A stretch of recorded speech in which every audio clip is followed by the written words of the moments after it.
China has announced its defense budget will rise by 6.6% this year, its slowest in 3 decades. But observers say the amount of $178 billion is still substantial.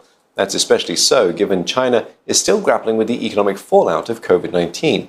China's defense failure is often closely watched to see how the country plans to beef up its military capabilities. But it faces growing tensions with the United States and territorial disputes in areas like the South China Sea. Olivia Xiong reports. A slowdown in defense spending had been expected given that China's economy has been battered by COVID-19, with GDP growth forecast to come in at around 1 to 2% this year. So an increase in China's defense budget by 6.6% this year is still considered substantial, even though this is down from the 7.5% growth last year and 8.1% in 2018, which was the largest increase in 3 years. Analysts tell me such spending could also be one way of providing a boost for the economy, which Chinese Premier Li Keqiang acknowledged in his government work report is facing challenges.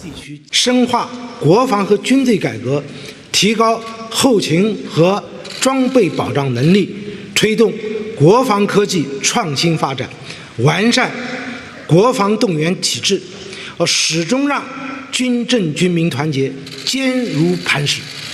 The budget also signals that China is not letting its guard down, especially as it faces a less than ideal environment in recent years, amid growing tensions with the US and territorial disputes in the South China Sea.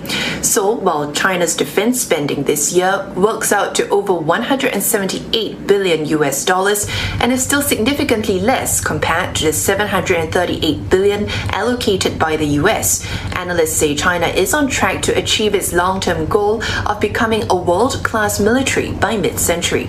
If China continues at its current pace, I believe it could match up with that of the United States by 2050. Because if you look at overall, of course, China's lagging in different areas, different technological areas. But in some areas, it has achieved a leading position, such as quantum communication, quantum satellite. Also in cyber, it is growing quickly. And in automated systems and AI, China is pouring quite a lot of investment. And of course, these things take time, but it is making significant progress. As the COVID-19 pandemic drags on, an internal report had previously said that as Beijing faces increasing anti-China sentiment, it should be prepared for armed confrontation with the US as a worst-case scenario, as ties between both sides plunge to its lowest level in decades.